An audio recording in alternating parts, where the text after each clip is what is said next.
சிலர் நினைச்சுக்கிறாங்க இயேசு ஏதோ அவங்க கையில மாட்டிக்கிட்டாரு, பவர்ஃபுல்லான ரோமன்ஸ் கிட்ட மாட்டிக்கிட்டாரு, ஒன்றும் பண்ண முடியாம தவிச்சிட்டு போயிட்டாரு.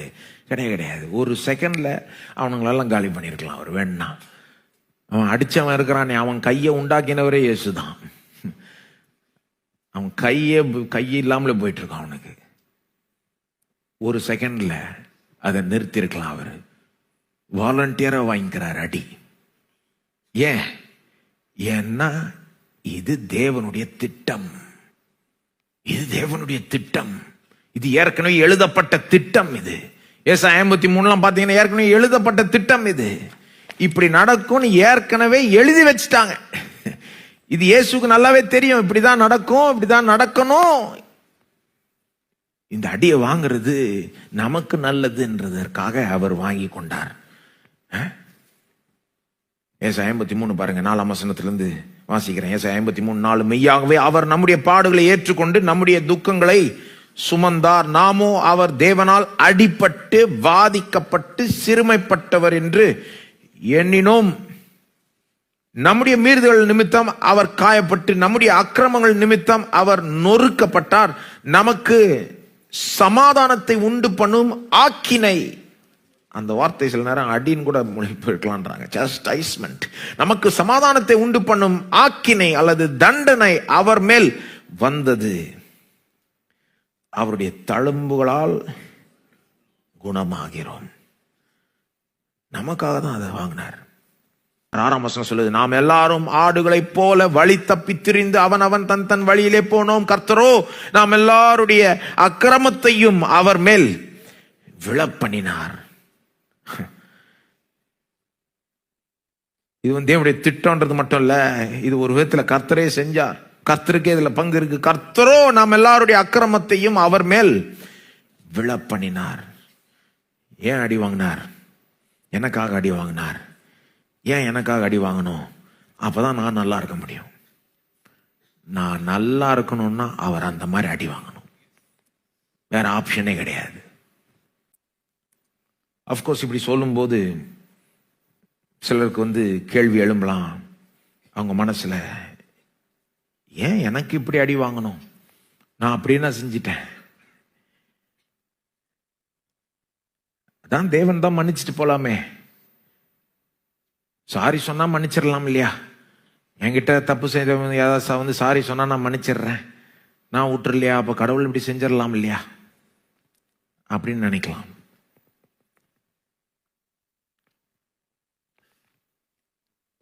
சாரி சொன்னா மன்னிக்கிறோம், அவங்களை கட்டி பிடிக்கிறீங்களா? அரவணைச்சிக்கிறீங்களா? வீட்டிலே என்னோடய இருந்துக்கோன்னு சொல்றீங்களா? வாழ்நாள்னா உனக்கு நான் சோறு போடுறேன்னு சொல்றீங்களா?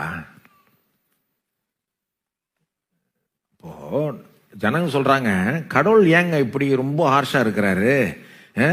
நாம நமக்கு விரோதமா தப்பு செய்யறவங்க சாரி சொன்னா மன்னிச்சுட்டு விட்டுறோம் இல்லையா? அவரும் சாரி சொன்னா மன்னிச்சுட்டு விட வேண்டியது தானே. அவர் மன்னிச்சு விடுறதுனா வேற விதங்க. அது மன்னிச்சு, இது தேவன் மன்னிச்சு நம்மளை அரவணைக்க பார்க்கிறார். மன்னிச்சு நம்ம வாழ வைக்க பார்க்கிறார். நமக்கு நல் வாழ்வை தர பார்க்கிறார். அது செஞ்சு பார்த்திருக்கீங்களா நீங்க? உங்களுக்கு விரோதமா காரியங்களை செஞ்சவங்க, உங்களுக்கு எதிரியா இருந்தவங்க, உங்களையே கவுக்க பார்த்தவங்க, அவங்கள மன்னிக்கிறது மட்டும் இல்லாம அவங்கள அரவணைச்சு உங்களோடய சேர்த்து கொண்டு அவங்கள நீங்க வாழ வச்சிருக்கீங்களாங்க? இங்க நடக்கிறதே வேற. இங்க நடக்கிறதே வேற. நல்லா கவனிங்க. நம்முடைய கதையை சொல்றேன். நாம தேவனுக்கு எதிரிகளாய் இருந்தோம். நாம தேவனுக்கு எதிரிகளாய் இருந்தோம். பிறப்பிலிருந்தே எதிரிகளா இருந்தோம். எப்படி ஒரு ஊர்ல பிறந்தா ஆட்டோமேட்டிக்கா இன்னொரு ஊருக்காரனோட எதிரி ஆயிடுறோமோ, ஒரு குடும்பத்துல பிறந்தா ஆட்டோமேட்டிக்கா அந்த குடும்ப சண்டை எல்லாம் இருக்கும் இல்லையா? இங்க பிறந்ததுனாலே அவங்களுக்கு எதிரி. அந்த மாதிரி ஆதாமுக்கு பிறந்ததுனாலே நம்ம கடவுளுக்கு எதிரி ஆயிட்டோம். ஆனா அது பத்தாது, நாம வேற அவரையே எதிர்த்துக்கிட்டோம். பர்சனலா நான் ஏன் வழியில போய்ப்பேன், எனக்கு இஷ்டப்படி வாழ்ந்துப்பேன், ஏன் சித்தத்தை செஞ்சுப்பேன், என்ன கேட்கறதுக்கு யாரும் இல்லை அது எப்படி? நமக்கு ஜீவனையும் சுவாசத்தையும் எல்லாத்தையும் கொடுத்தவர் நம்மள கேட்க முடியாதா? உயிரை கொடுத்தவரே அவர் தான். அப்ப அவருக்காக தான் வாழணும், அவர் இஷ்டப்படி தான் வாழணும், அவருடைய நாமத்தை தான் மகிமைப்படுத்தணும், அவருடைய பேருக்கும் புகழுக்கும் தான் வாழணுமே ஒழிய என் பேருக்கும் புகழுக்கும் நான் வாழ்ந்தேன்னா அவருக்கு நான் எதிரி. அப்படி வாழ்ந்துட்டோம். ஆனா நாம, வேதம் சொல்லுது, நாம சத்துருக்களாய் இருந்தோம். ஆனா சத்துருக்களாய் இருக்கையில் கிறிஸ்து நமக்காக மரித்தார். ரோமர் 5ஆம் அதிகாரம். சத்துருக்களாய் இருக்கையில் கிறிஸ்து நமக்காக மரித்தார். அப்போ நாம எதிரிகளா இருந்தோம். ஒரு எதிரிய கடவுள் ஆசீர்வதிக்க முடியாது. ஒரு எதிரிய வாழ வைக்க முடியாது. மனுஷன் நீ தொலைஞ்சு போன்னு சொல்றது வேற. எதிரி எப்படிங்க வாழ வைக்க முடியும்? எதிரி எப்படிங்க ஒவ்வொரு நாளும் வாழ்வு கொடுக்க முடியும்? ஏங்க கடவுள் வேற, நாம வேறங்க. ஒரு காரியத்தை பாருங்க, நமக்கு விரோதமா ஏதாவது தப்பு செய்யறாங்கன்னா சாரி சொல்றாங்க, சரி தொலைஞ்சு போ, என் முகத்தை முழிக்காத, சாரி மன்னிச்சிடறேன் போ அப்படின்னு சொல்லிட்டு போயிடலாம். நம்ம கடவுள் தொலைஞ்சு போய் என் முகத்துல முழிக்காதன்னா நம்ம அவ்வளவுதான்,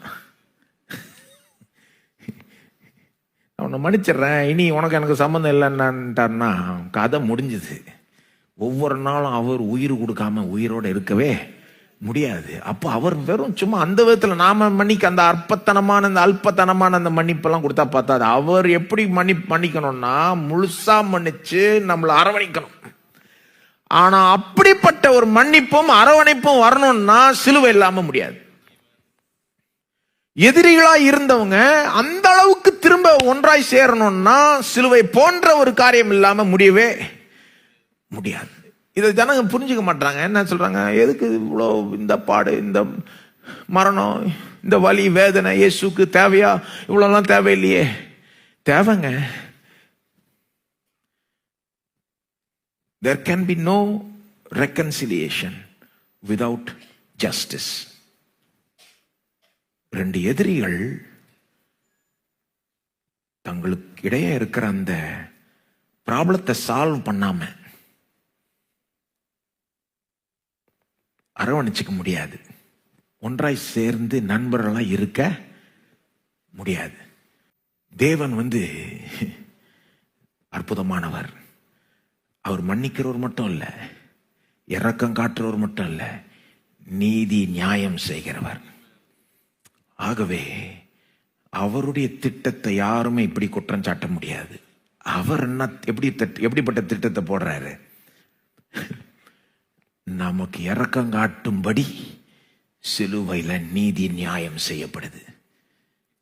நமக்கு மன்னிப்பு அளிக்கும்படி இயேசு நமக்காக தண்டிக்கப்படுகிறார் சிலுவையில.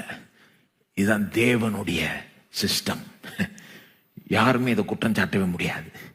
இதுல நீதி நியாயமும் இருக்கு, மன்னிப்பும் இரக்கமும் இருக்கு.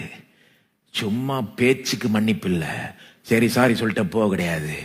நான் உன்னை முழுசா மன்னிச்சு உன்னை அரவணைச்சு உன்னை வாழ வைக்கிறேன்.